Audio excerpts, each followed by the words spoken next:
they've kind of thrown away the idea of the sweet science. The hit and don't be hit thing is no longer really that important, apparently, to judges. Because I watch some of these fights, and I don't know how the hell these judges come to the scorecards they come to. This is Boxing Scene's Top Stories, only on ProBox TV, your boxing channel. I am George DeMatteis. Quick reminder to download the ProBox TV app, where apps are available for the full ProBox TV experience. Well, 2024 has had its fair share of controversial decisions in the world of professional boxing. Usyk and Fury, Virgil Ortiz overcoming 2 knockdowns to get a victory over Sergey Boychuk, and then most recently, Artur Beterbiev claiming the undisputed light heavyweight title controversially over Dmitry Bivol. To talk about this, we have our world champions, Chris Algieri and Paulie Malignaggi, joining us here on Top Stories. Okay, Paulie, what do you make of all these controversial decisions? Is it just the nature of the sport because you have to have judges to see who wins, or does something need to be fixed here when it comes to the judging? I mean, sometimes it's styles of fights that the judges prefer. Sometimes it's definitely something more sinister, in my opinion.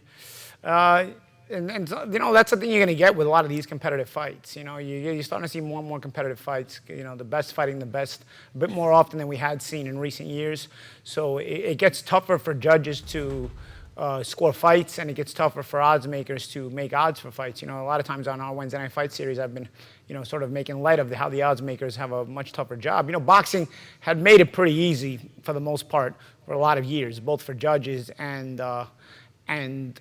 odds makers. Now you're seeing, with a lot of these competitive fights made, you know, some of the ineptness comes out. Because honestly, any moron could have judged the fight before, or any moron could have made odds for a fight before. You know, they weren't really that competitive to begin with, so you kind of already knew what you were going to get. Now, with things getting more and more competitive, and a lot of these fighters fighting one another, a lot of them, not all of them, but a lot of them, it becomes more difficult because now the fights are competitive, it goes to a close decision, and you've got to actually know how to understand the nuances, which, for the most part, judges don't.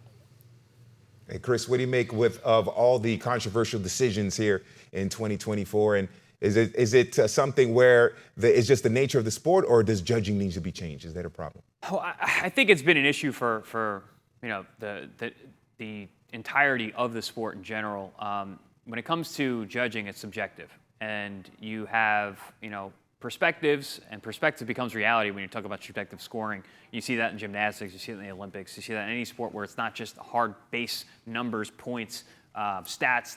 You know, so this sport's a much more nuanced than a lot of other sports when it comes to the scoring. But there does seem to, like, there's been a shift recently, and for whatever reason, judges seem to be, more so than they have in the past, really leaning towards guys who come forward and guys who throw more punches and guys who are more aggressive.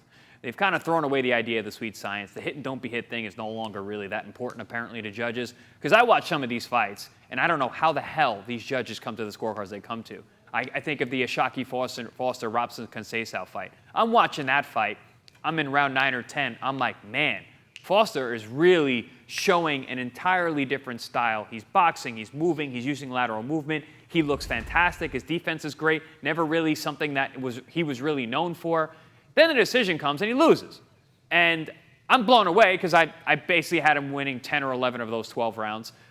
He's crying because he goes, I'm trying to show something that you guys have never seen before. I'm working on things. I thought I was winning this fight easily. And you could see how much work he had put into that particular performance.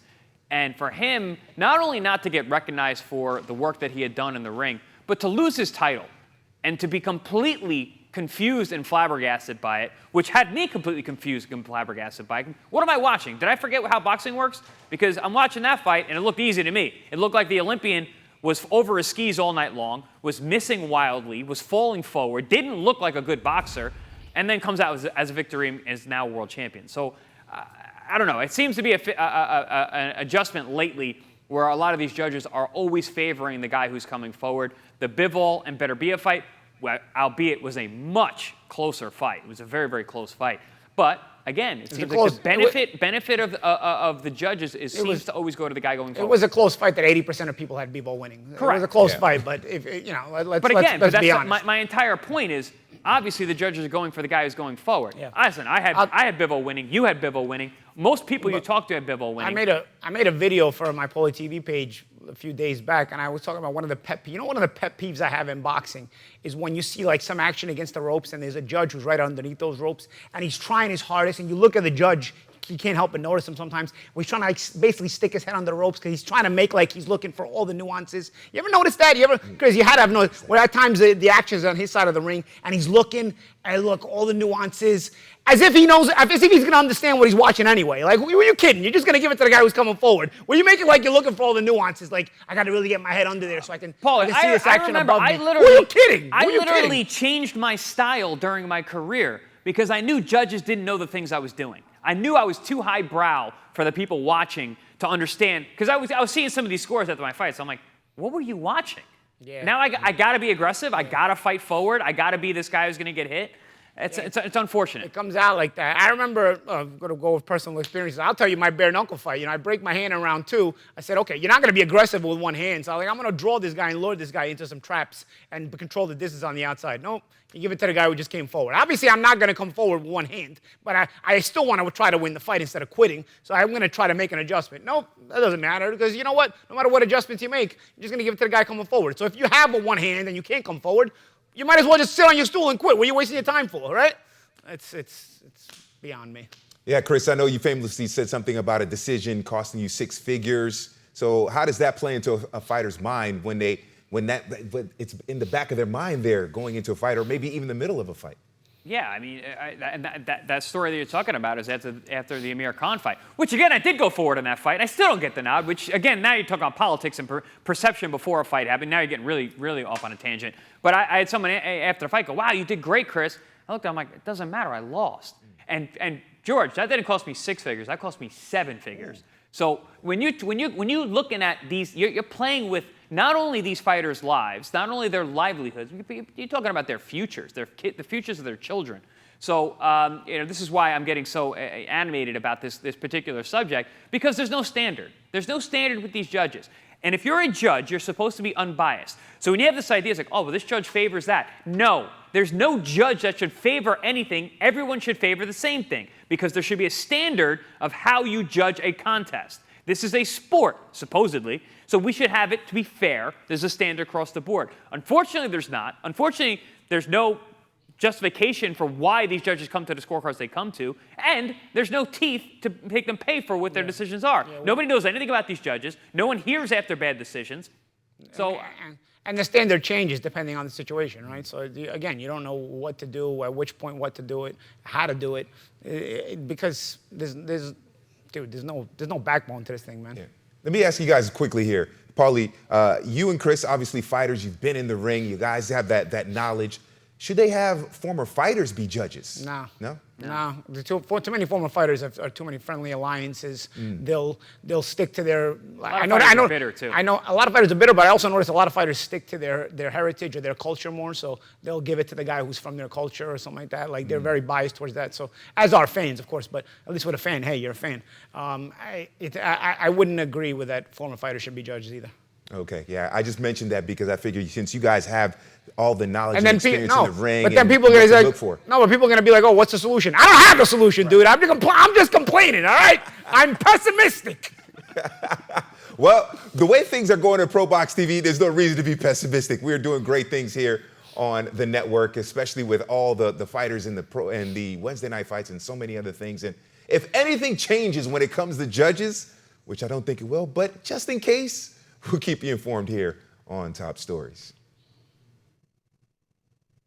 We'd like to remind you to scan the QR code, like and subscribe to our YouTube channel, download the ProBox TV app where apps are available. What a weekend in boxing coming up with Tim Tszyu going for the IBF Super Welterweight title against Bakram Murtazaliev. You can see that this Saturday, Amazon Prime Video. And then a couple of days later, or 4 days later, we will have Wednesday night fights. Madison Square Garden in association with Lou DiBella Entertainment, the main event for the IBF Bantamweight title between Miyo Yoshida and Sharetta Metcalf. You can see that on the YouTube channel and on the app as well. What a great week coming up for this sweet science. I am George DeMatteis, and this is Boxing Scene's Top Stories. Wednesday night fights.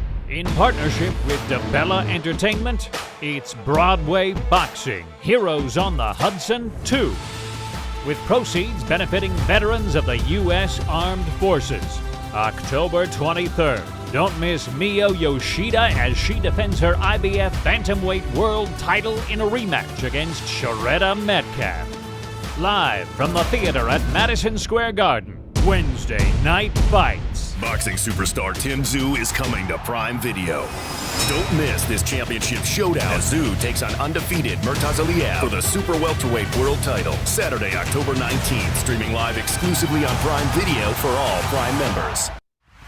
For more ProBox TV, scan the QR code on the screen or go to the App Store and Google Play. ProBox TV, your boxing channel.